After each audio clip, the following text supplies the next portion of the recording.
Season 1 is moving way faster than I expected, and we're about to be in episode 7, y'all. What's good? It's your good sis Erica Vane coming to you right here on Erica Vane TV with an episode 7 trailer breakdown for Peacock's Bel Air. If y'all didn't know, I'm completely obsessed with the show and thoroughly enjoying the conversations with y'all. We went live on Thursday night last week to discuss episode 6, and we'll be going live after every new episodes on Thursdays at 7 p.m. So be sure to hit that subscribe button, turn on your bell notifications so that you don't miss out on any of my lives or any of my regular Bel Air content like this. I am going to be doing character breakdowns because y'all asked for that, as well as a couple other special videos in the live. So be ready for this Bel Air content because we got things to talk about. But without further ado, let's talk about the trailer. So the trailer opens up with Fred and Lisa in the car, and Fred is asking Lisa, or telling Lisa, that she needs to take a step back from the Banks family, at least until the election is over. And sir, it's the audacity for me. It's the way you pedestalize and prioritize this white woman who you cheated on your sick wife with and then married shortly after, and have been completely neglecting and dismissing the feelings of your daughter ever since. And then you have the nerve to come up out of your face and talk about she needs to disassociate from the only family that she knows, the only people who actually see her, the only people who make her feel felt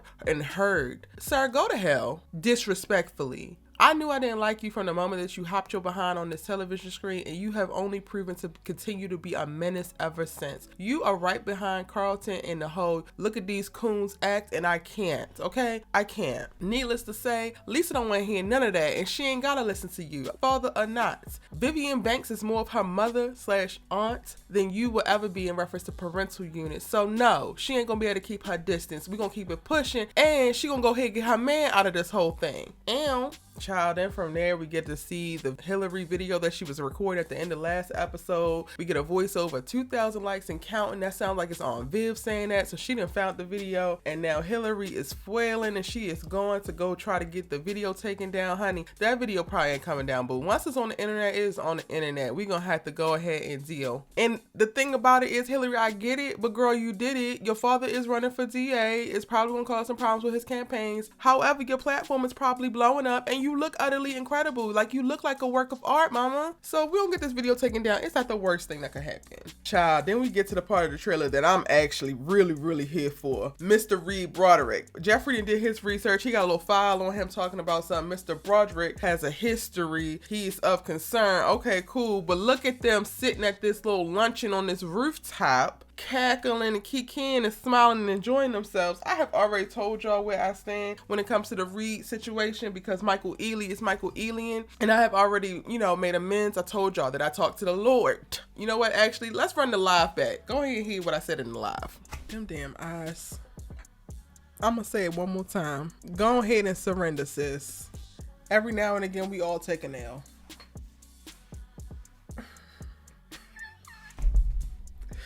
I don't know what to tell y'all.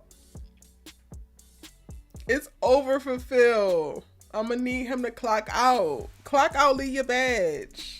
It's been real. Thank you for your service. So yeah, y'all, as we are approaching episode 7 and it seems like this Reed storyline is going to get a little bit more fleshed out, I am intrigued. I am not on Aunt Viv's head. I am wanting to explore. Now, you don't gotta jump into the waters of infidelity of Viv, but you can, peek around the edges and see what it's talking about. See what it's giving, honey. Because at the end of the day, and a lot of this is jokes, a lot of this is me over dramatizing this whole thing, y'all. But my biggest thing, the through line that I want to be clear about, is that Phillip Banks is missing a lot of the small things, and he's missing some small things when it comes to his wife. And this is the places where you allow for opportunities for things or problems to develop within your relationship when you are so busy focused on you and you miss the small stuff. Up until now, we have seen Phillip say that Vivian used to be a painter. He has said that he didn't know that she was back painting, even though she turned a whole room in their house into her studio and has been painting. So that means he's like literally not paying attention. Aside from Vivian, he don't notice that Carlton is doing coke. Like, he don't notice a lot of the little things, right? But specifically with Vivian, he's missing a lot of things that he needs to pay attention to. And I think that he's distracted by his life. He's distracted by this run for DA. And honestly, it's not fair to her. Mo.J, who's another YouTuber, shout out to Mo, we kind of go back and forth because he's like, well, Vivian has all the time in the world to be able to paint and to do her art or whatever. However,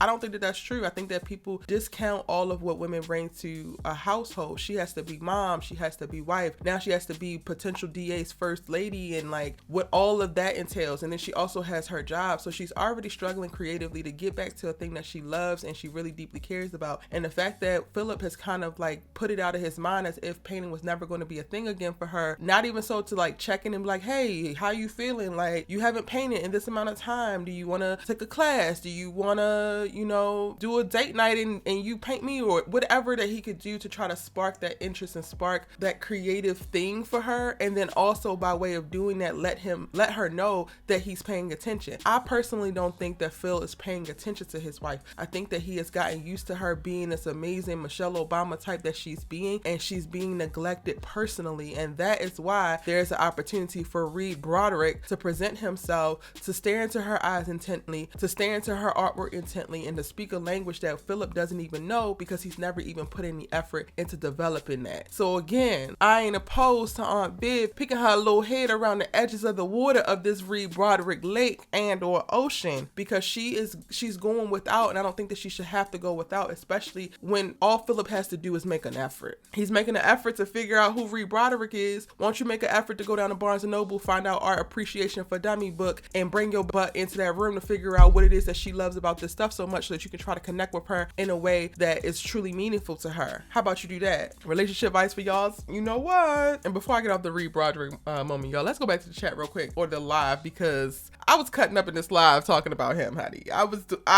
We did a thing. Michael Ealy was applying pressure heavy tonight. Hate on Viv. Have on Viv breathless. Yes. Michael Ealy is winning the race, and he ain't even in top tier, like peak Michael Ealy-ness of it all. Like, he is probably hovering around an 80 to 85% Michael Ealy-ness, and he still is like lapping Phil. So I already told y'all, if y'all watched my breakdown video already, I'm 100% fine. I am cool. I have made peace with it. I have talked to the Lord, right? Y'all can call me toxic and trash. You can call me a trollop, because I am team Reed right now. And I know I don't want this family to be torn apart, but Reed is giving what he's supposed to give, y'all. He just doing it. And I can't stop him.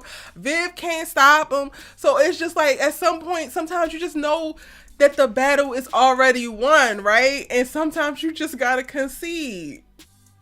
And then from there, we go into Carlton, who's at lacrosse practice, laying kids out. We find out that him and Connor are no longer friends, and Will has to reassure Carlton that he don't need Connor. Thank God. I think Will and Carlton are about to turn a corner. Carlton about to put all his hate and disrespect to the side, and I can get with it. Will can be your best friend. You don't need Connor to be your best friend. We're going to help you rediscover your blackness and get off this coke. It's going to be all right. Now, Will comes up with the idea that Carlton's going to throw a party to help reposition himself in the social circle and all that. It looks like a fun party. Will, you looking fly. However, you know that you are the social butterfly, brother. And while this is a good kind of, I guess, plan for Carlton, it's going to work out a little bit better for you, because not only are you going to have a good time, but then Lisa comes to the party and they get to connect deeper. Y'all, they going to have the sex. They is going to have the sex. And I was not sure how I felt about it. I actually watched this trailer on live on Thursday night with everybody and was I didn't know what to say. I didn't know what to do. However, after I rewatched this thing a few times, I'm like, all right, I'm with it, because it's giving love and basketball. It's giving sensual. It's giving they both want it. It's giving they both really, really care about each other. So why the hell not? Let's go ahead and do it. It's going to be such a beautiful moment. However, that might be the thing that puts Carlton back off of Team Will. Sorry, not sorry. Y'all, I'm sorry, but let's watch when he talk about, you okay with this? You okay with this?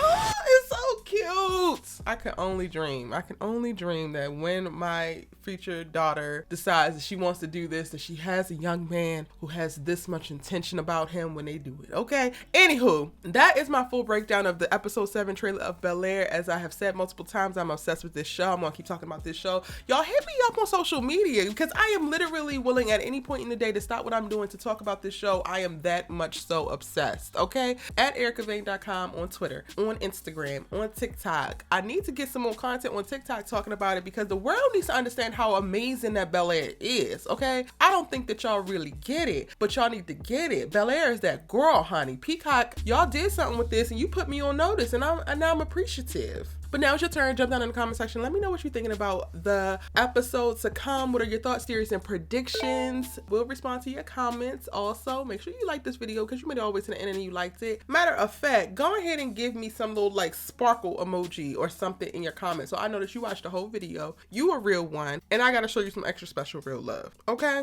In the meantime, you can go back and rewatch my live that I did on Thursday right here, or check out my episode 6 breakdown for Bel Air right here. And I'm gonna see you in the next one.